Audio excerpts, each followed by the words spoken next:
Welcome to the Kindle Chronicles, the Friday podcast all about your Kindle. I'm Len Edgerly. Today is May 18th, 2018.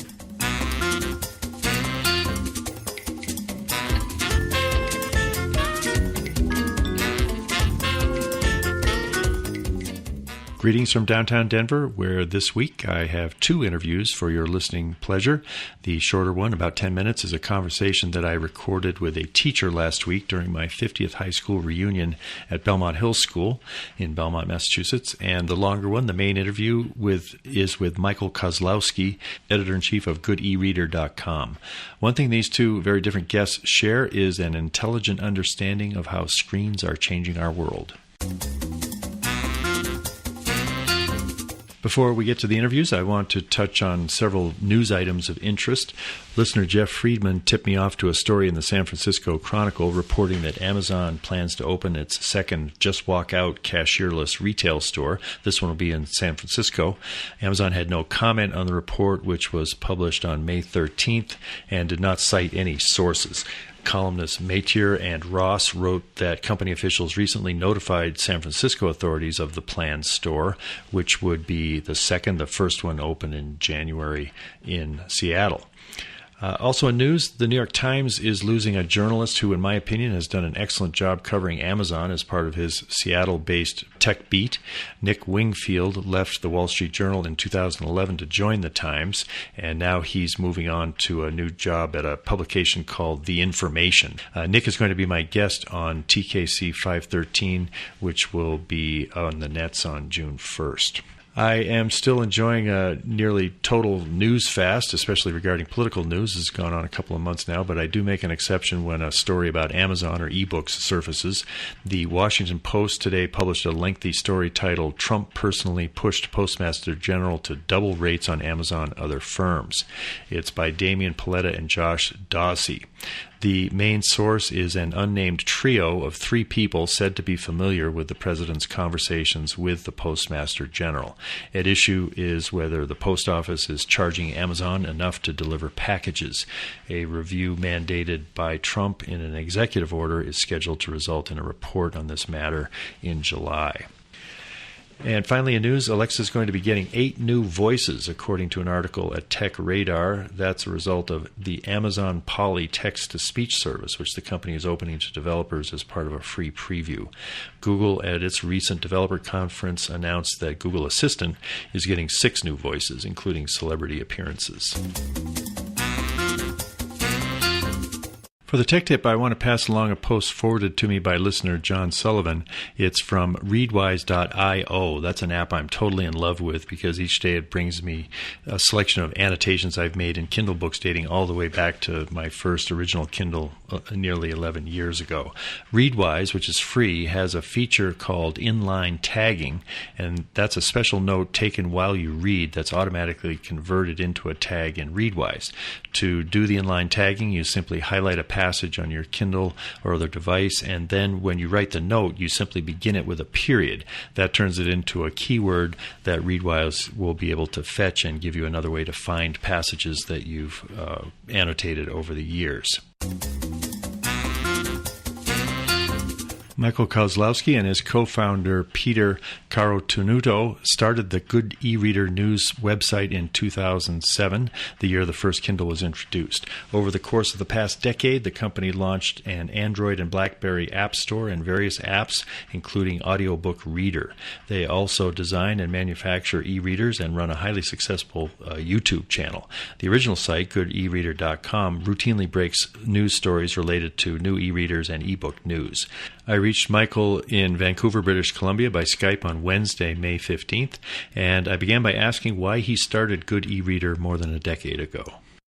Mainstream media was doing an article here and there, and I'm pretty good at seeing trends, so I kind of was like, there's a future to this whole ebook portable reading type thing, and I wanted to get into it sort of on the ground floor. Did you get the first original Kindle? Yeah. And as soon as you were playing around with that, that's when you kind of spotted the trend? Not really. I saw more flaws than I saw pros, you know? Yeah. It's like, it was for its time. I mean, it was okay. And this was like I think around that time I was using a BlackBerry, so I was kind of already used to like smart devices. And I didn't see tablets taking off the way they did, but I saw e-readers taking off. In the 10 years that you've been covering e-readers, how has your focus changed in terms of what interests you and what you cover in the blog, as well as the other platforms that you've now added to it? So we added an Android app store, and we primarily geared that app store for e-ink devices, because I guess one of the big trends, over the last 6 or 7 years has been e-ink devices running Android that allow people to sideload in their own apps, install Kindle if they want on it. And so we sort of developed an e-ink optimized version of it, because Google Play just relies on too much like carousels and banners and interactivity and things like that, and it's not really indicative of a fluid e-ink experience. So we did that, and then our YouTube channel, of course, like blew up like way more than we kind of thought that it would. How many apps do you have on that app store? About 85,000 right now. I can understand the benefits of designing it for e-ink. Is that a revenue maker for you? When people put apps up there and they sell or they get downloaded, is there a business model that supports you when that happens? Only the web-based version. For the Android, or sort of for the e-ink version, we wanted to have no ads, no private data being shared. If you didn't want to register an account, just one-click downloads. And we got our app store preloaded on a number of e-readers that came out, from like Energy System to Icarus to a lot of those sort of European brand Android devices. So they preloaded that on all of it. And we just looked at it as like it's just an avenue of marketing for us. It wasn't really like a revenue type of driver. It was more like we've done well in the e-reader business, and we just kind of wanted to give back. Now, between your YouTube channel and the blog posts, you're very active, 3, 4, 5 posts a day. Which of those vehicles reaches the largest audience for you? Probably the blog does. We get about 1.5 million readers a month minimum. On good months, we have like between 4 and 5 million. Like if there's a new Kobo or a new Kindle or a new Barnes & Noble e-reader that comes out, kind of like one of the mainstream ones. But yeah, I mean, it certainly does really well for us. Our YouTube channel, we feel that has really kind of grown in the last like year or two, as we invest in like 4K cameras, better LED lighting systems, more diffuse lighting. So if you look at our early videos that we did like in like 2008 compared to like what we did now, it's light and day.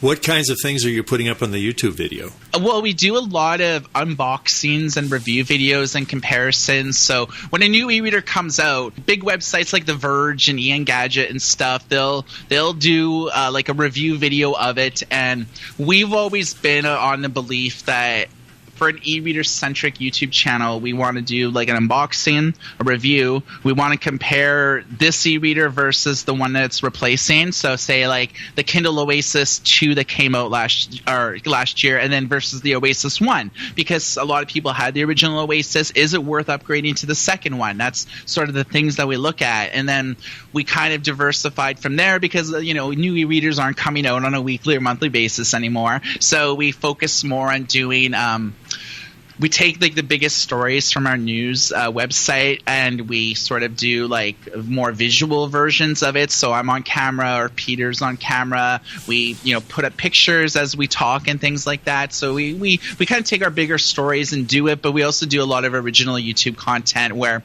we'll do like roundtable discussions about a myriad of subjects.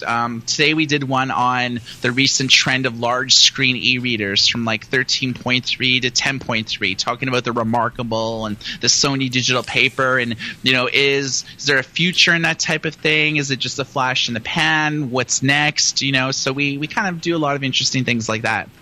I've noticed in some of the ones that I've looked at recently that you must have your notes on an e-ink tablet of some kind. What are you using when you're reading to do those videos? I use either my iPad, my sort of iPad Pro with Apple Pencil, or I use an iPhone. I see.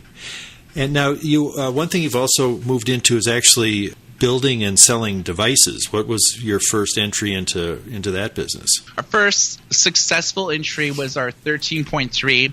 So Sony had just done their original digital paper, and so we were sort of second to market with a full function Android experience. Install your own apps. Our app store was preloaded on it and things like that. It did well for us. I mean, I think we did way more than we thought that we did. I think we crowdfunded like $350,000 on it. Wow. And then we did the 6.8 soon afterwards.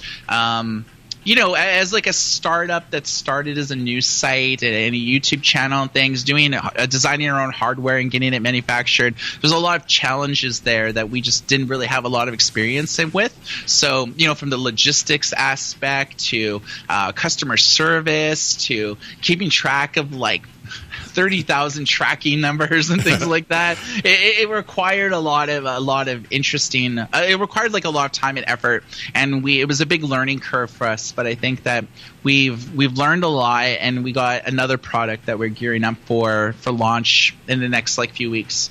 And now that one you've talked about, it's going to be a 7-inch tablet, kind of like the basic Fire tablet. So we just released that.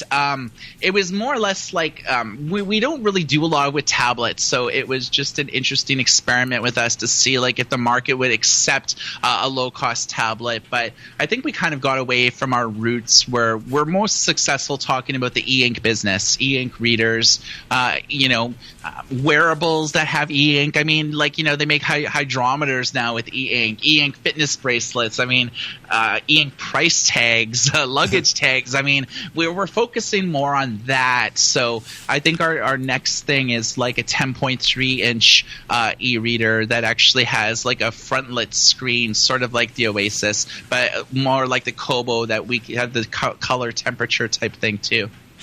Are you traveling to China to actually arrange suppliers and manufacturers that can make your devices for you? Yeah, been to Taiwan 3 or 4 times meeting with people. We go to CES and have meetings there, as well as Peter goes to Japan 3 or 4 times a year. So he zips across to like South Korea and Taiwan as well to like meet with different vendors and things like that. It seems like a side benefit of that has been that you've met people in the supply chain, and that gives you information about other companies' products, specifically Amazon, and what might be ahead for the Paperwhite. Is that how that's worked out, that your news sources have been improved by the work you're doing as a manufacturer? That's, surprisingly, that's what's happened. There's 2 benefits of us doing hardware. One is like getting the experience, but it just meeting all the contacts all up and down the supply chain. So when we meet with our vendors, we don't divulge what they're doing because it would be like a conflict of interest. It'd be an easy news story. We'd make thousands of dollars on the post, but it's not worth burning a bridge. But we do meet a ton of other people who either worked at those companies or working at those companies now, and they talk to us about what's going on, what they're working on, because a lot of the times these are just people that just collect a paycheck, they go home, they support a family, they've never talked to media before. It's a different world in like Taiwan and people who work for Foxconn and in China and like all of those sort of things. They've never talked to media before, and that's why those leaked iPhone pictures from people who are walking a production line get posted and hundreds of millions of views, and that's their claim to fame. Yeah, exactly. Well, so in a general way, those kinds of sources have given you some good information about what's coming this year from Amazon for the Paperwhite and the new basic Kindle. What's your latest expectation as to what those 2 new devices are going to look like? All right, so aesthetically, the Paperwhite will not look that different from previous versions. Amazon's going to maintain the same form function and everything like that, and that's pretty well to keep the price point relatively the same. The last thing Amazon wants to do is like charge $20 or $30 more for an entry-level Paperwhite, and suddenly everyone's like all up in arms that, wow, this new model is so much more expensive. Yeah. So it'll have the dip in the screen. It'll have like the infrared technology. It won't have like 2-point multi-touch or 4-point multi-touch. It'll function the same, but Amazon really wanted to incorporate audio in the Paperwhite, because like the Audible bookstore in the new Kindle Oasis 2, then they updated the firmware for the Kindle Oasis 1 for the entry-level basic. I mean, the Paperwhite is the odd man out in terms of Audible, so that's really what they're going to do via Bluetooth,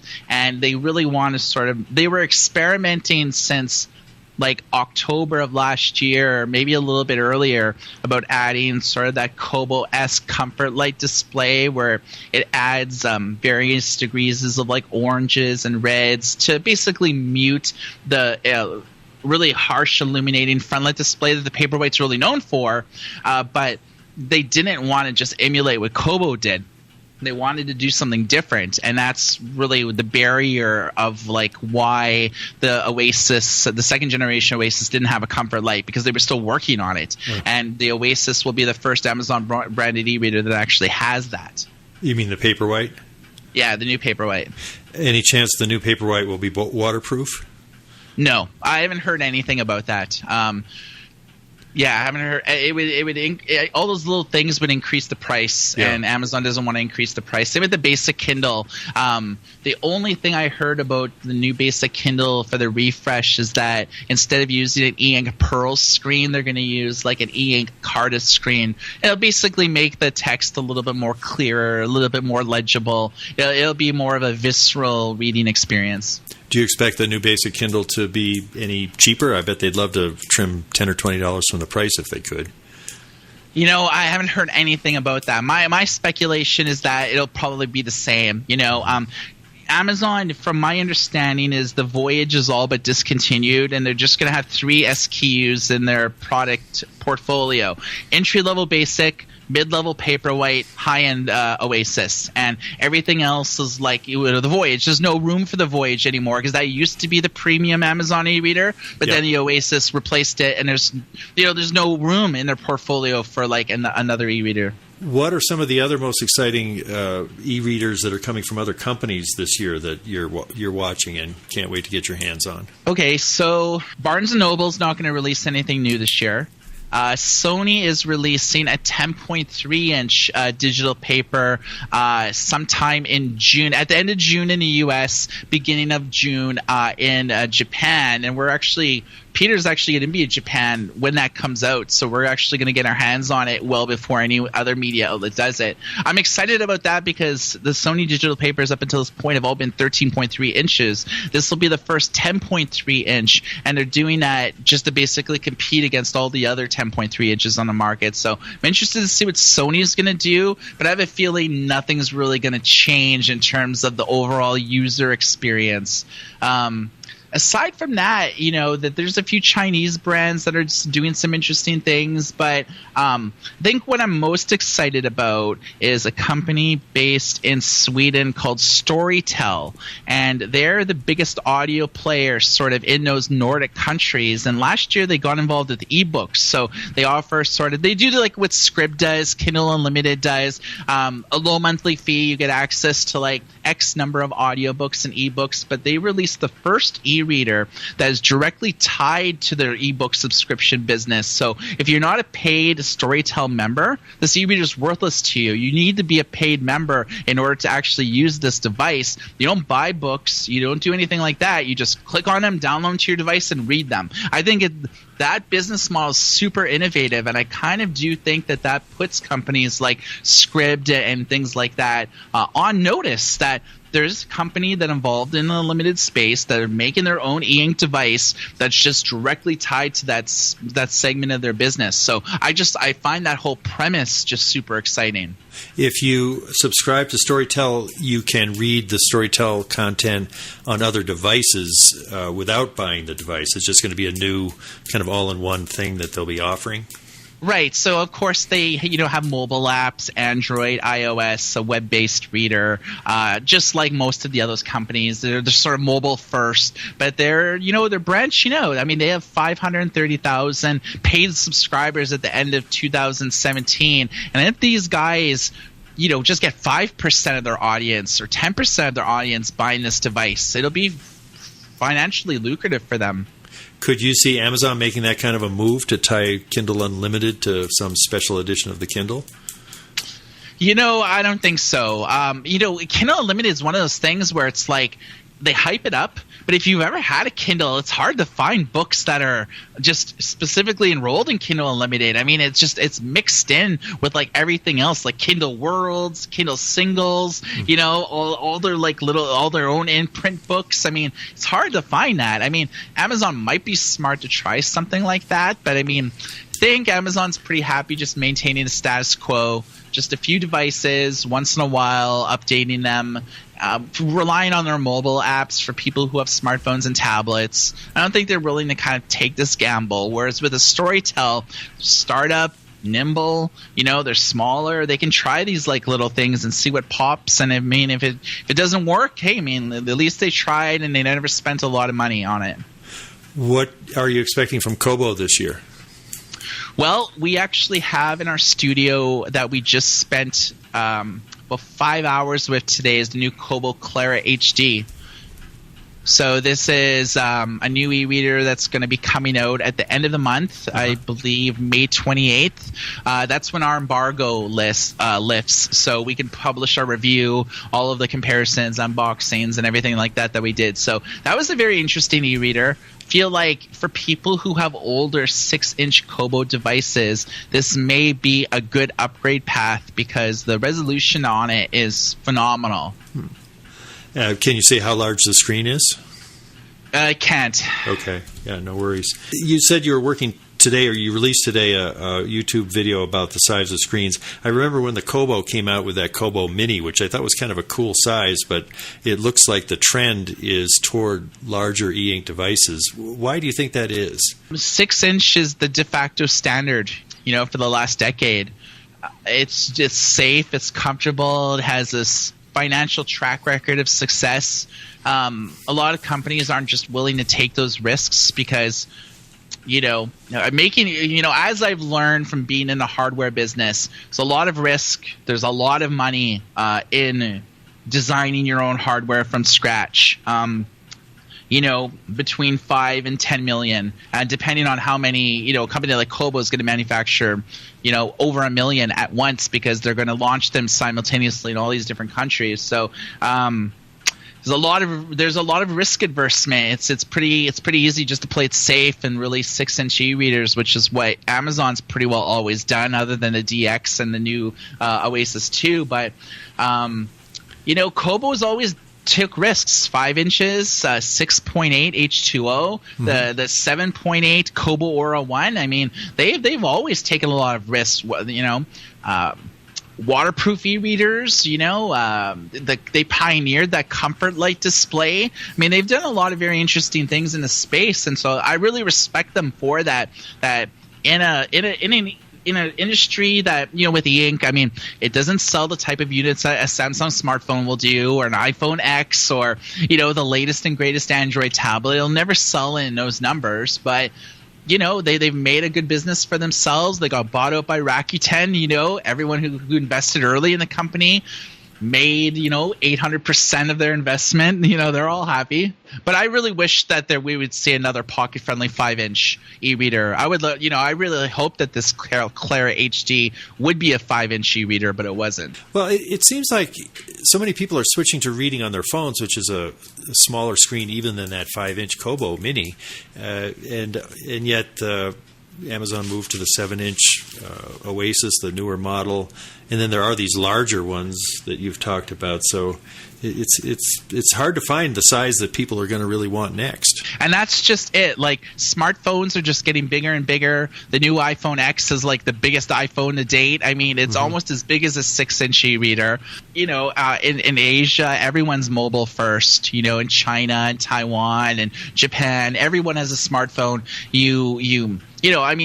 I know where you're at. I mean, it's you'll see everyone reading on their smartphones on the bus and subway, like commuting to work. Everyone's has their phones glued to them at all times, and that's just because they're multi-purpose. You can take photos, you can take selfies. Whereas with e-readers, it's a singular purpose device. It's just reading. So I'm sure you've seen a lot of the statistics where, year over year, reading's down. Young millennials are reading less than people over the ages of like 45. People like our age or above, they're reading books, they're reading ebooks, they're reading more than younger people, because younger people just have so many things bombarding their senses.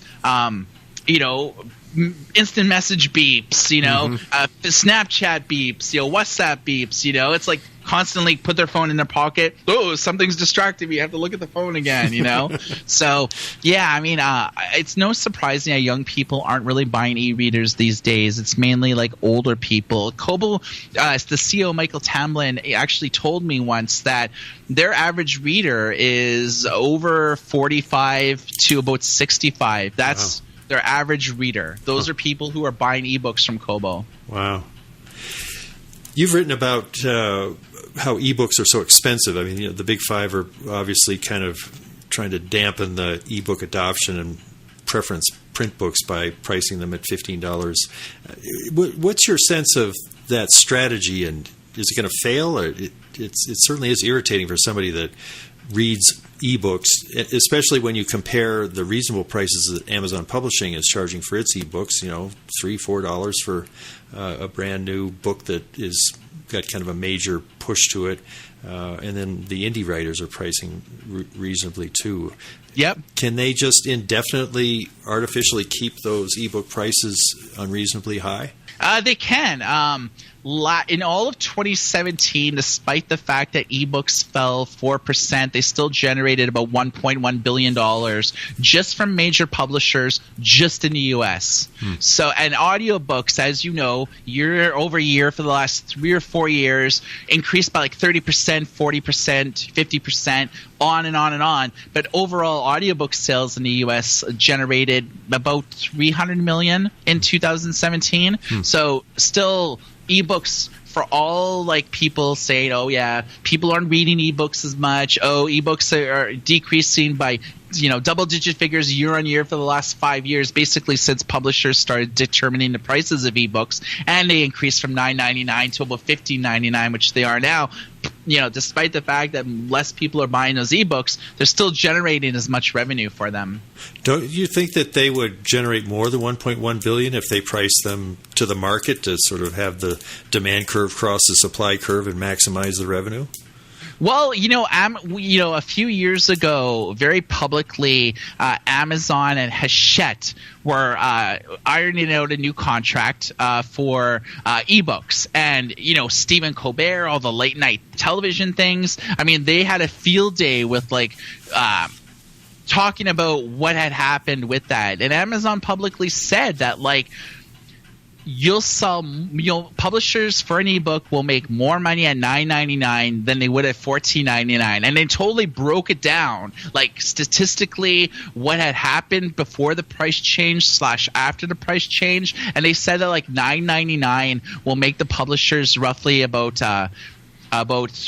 anywhere between $600,000 and $800,000 extra on top of that, just for your average title, not your James Patterson or Stephen King or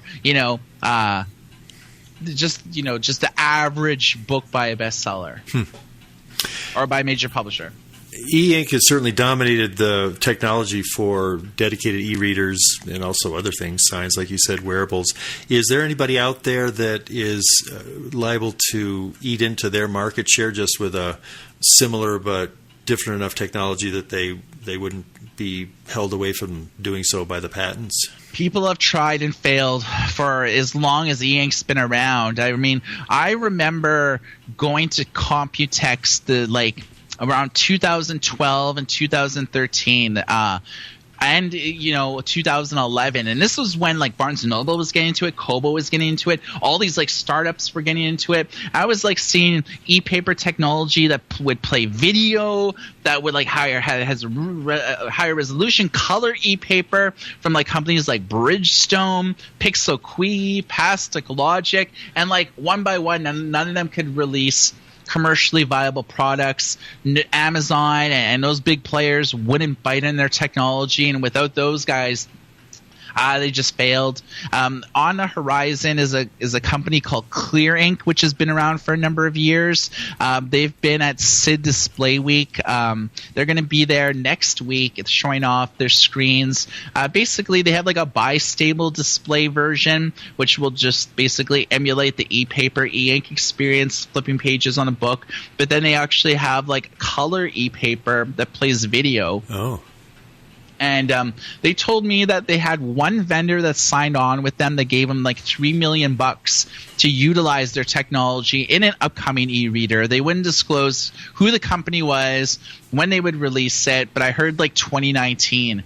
But yeah, I mean, is CLEARink going to be like a competitor to e-ink? Will e-ink just buy them out? Will e-ink put in like OEM clauses that like if you're going to do business with us, we'll give you a discount, but you can't use this competitor's technology? I mean, I can see them doing things like that.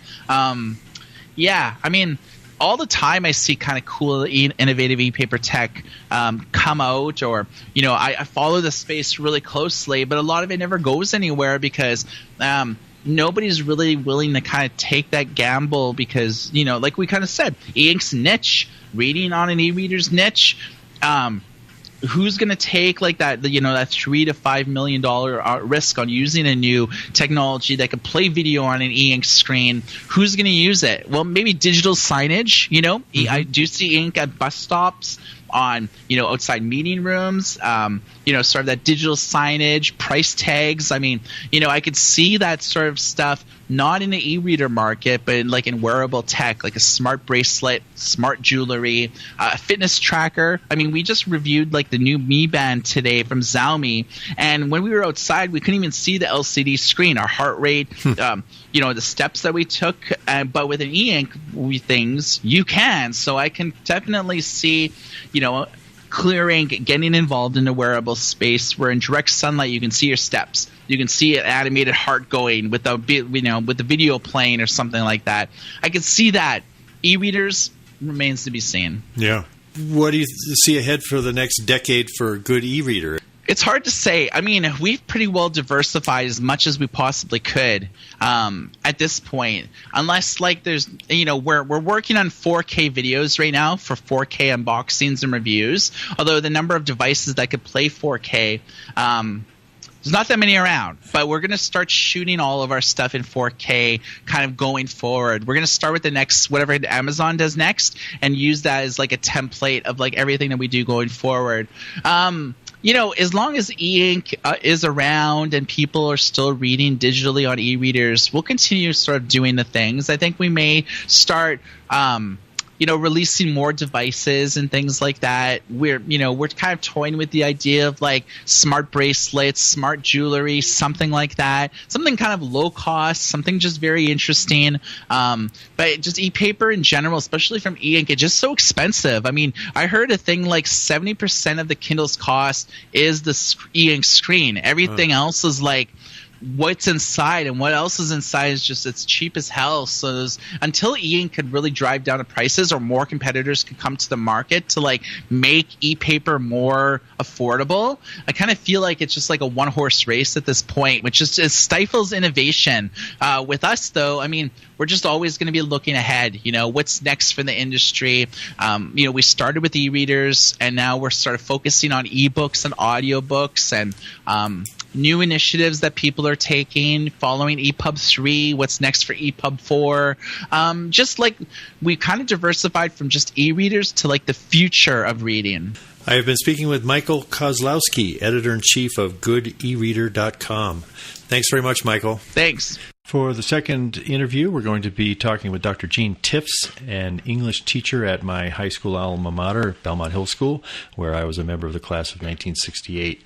At our reunion, Dr. Tifts and 4 students gave a presentation to alumni about what it's like these days in English class, which was my favorite subject 50 years ago. In those days, there was not a single female teacher at Belmont Hill, which is one of the few remaining all-boys prep schools in the nation. Dr. Tifts has taught at the school for 4 years, and there are a good number of other women on the faculty as well. I sat down with her after her presentation and asked what it's like to teach at an all-boys school.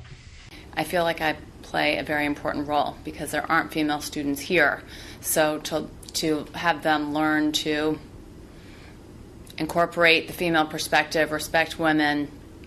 All these things are going to be so important to them their whole lives, and are currently as well. I feel like it's a very special role I play in reminding them that the world isn't all male. And, some of this is generalizing, but there are different qualities that the females on the faculty tend to bring than the males, and it's so nice having both. I was also very interested, you talked about last couple of years, I think maybe you initiated the bring your own screen approach to having, I assume you're talking about iPhones, laptops. Did anybody ever bring a Kindle into class, or what kind of devices are you talking about for bring your own screen? Right, and it actually was a school-wide thing, so it didn't come from me personally, but some teachers have said, I'm still going to keep them out of my classroom. So the idea is, rather than the school issuing computers or not having a policy about them, students are required to have a device available to them to bring to school when the teacher asks for it. So many of those are laptops, so they can also be tablets with keyboards. They can't use a phone. I think a Kindle might be, it has to have certain capabilities. So I don't know if you can do Google Docs on a Kindle. No. Yeah. So that one, in that case, probably wouldn't work. But it certainly doesn't need to be a Mac product. Mm-hmm. And so now the students do have those available. Some teachers use them a lot. Some teachers use them very little. How do you know when a student is using a device well in a classroom? Yes, that's a great question. One of my biggest tools is very simple, which is we talk about tilting the screens a lot. Because if they are referring to an ebook, which is I do a lot of my reading on screens, so I'm happy for them to do that. Sometimes they're not looking at something they shouldn't be, but just the screens are made to be very appealing to human eyes, and so our eyes just zoom in there. So what I teach my students to do is to tilt that screen back so that it's kind of below their eye level, so I can see and the other students can see that they're not looking at their screens, but when they're ready to go to a quotation or take some notes, they can pop it back up. They haven't closed the computer all the way, so you got to re-log into things and things like this. So we call it the courtesy tilt, just kind of our fun name for it, and it goes a long way. Yeah. And I find myself saying things like, "Oh, Paul, where are you? Don't get sucked in," and rather than, "What are you doing over there?" Just kind of a reminder that it can happen to all of us. So it's messy in the sense that if we didn't have them, I wouldn't have to say that several times a class, but to me, it's worth it to use because they offer so much as tools, and to help the students become aware of their tendency, because sometimes it is the same students who tend to get kind of sucked into those screens. And then the interesting thing is they will start policing each other, so, okay, guys, we're going to do a poetry reading, so let's everybody close those screens. Why isn't your screen? What are you doing over there? So they make it kind of fun and playful that way, but still getting those messages across. What are the expectations on texting? Is that verboten or texting in class is absolutely verboten, unless they can during a study hall. The middle schoolers have required study halls, and they can say, "May I have permission to text my parents that my practice got a time moved?" So something like that. But in general, and middle schoolers can't use their phones at all during the school day. There are a couple times on their way down to sports, on their way back from sports, when they can use them. Upper schoolers are not restricted that way, but they're definitely not allowed to have a phone out during class. I see. It's fascinating. New world. You mentioned one tool called Loom, which sounded amazing. It's a hybrid of a screen share, but also you can inset a video. How would you use that to give grading information to a student? So what it does is it films your computer screen and takes audio of you talking. So as I navigate through a student's paper on my screen, the film will show that where I go, and I can highlight things and point to things with my cursor, and then the voiceover is going. So I say, okay, so this topic sentence is great. We're referring back to that thesis statement. Second topic sentence, here it is, not so much. Let's think about bringing in an example. Here's, I love how you are bringing us towards this thesis with your introduction, and how you bring in this quote from Yogi Berra. And but you look at your MLA format here. So this comma's in the wrong place. You didn't have the page number. So kind of pointing out. So it's the same things you would write on a paper, but it's just such a different process. And I think for many students, it's just a much more pleasurable way to look at that. They hear your voice, so there's more of a connection. At the same time? Is there like a video recording? You have the option. I see. So you can have your little thumbnail of you talking, or you can just have the audio. Yeah. It is. They really like it, and how they long, can watch it as many times as they want. Like a 5-minute thing for a paper? I want to say there's a 7 or 8 minute limit. Oh, okay. For Loom. Yeah. So there may be other tiers that you can purchase where you can do more than that, but that's about how long. So at the end of something like that, would the grade be revealed, or you could do it that way? Right to the grade when I got my paper. Exactly. So then, you make them wait, you make them think about it, and hear. That's a and great by the way, advantage. Your grade is. Yes, because of all the reasons listed before. Yes.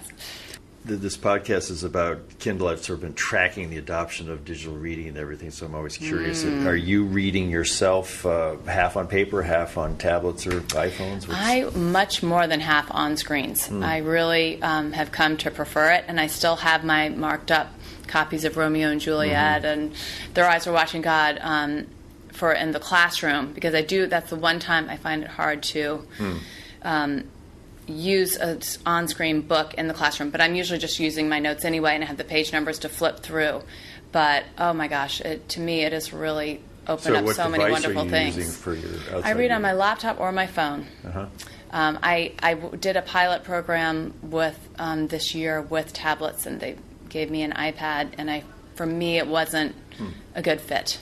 I really like the windows of a browser rather than different apps. So maybe it's something someday I will find a way to have it work for me.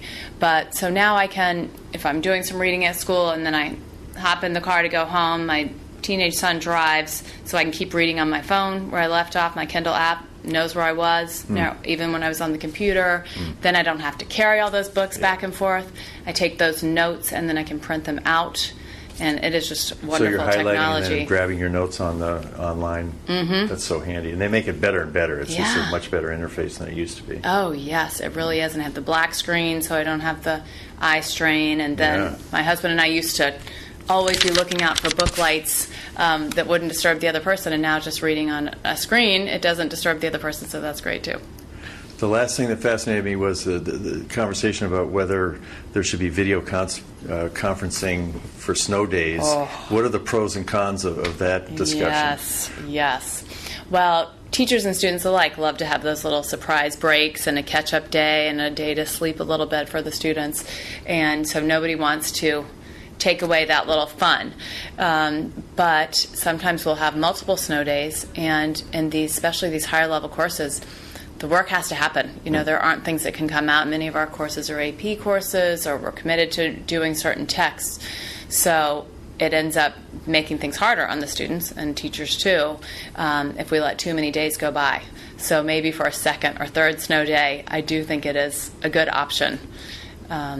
Is that being discussed school-wide or just teacher by teacher? We talk about it some as a faculty. Not this winter that just ended. We didn't have consecutive snow days, but it might have been the previous one where we did. And some people feel very strongly that that's going too far. Some people feel very strongly that it actually helps us not get too behind. But in any case, I went to a conference last summer in Seattle, and where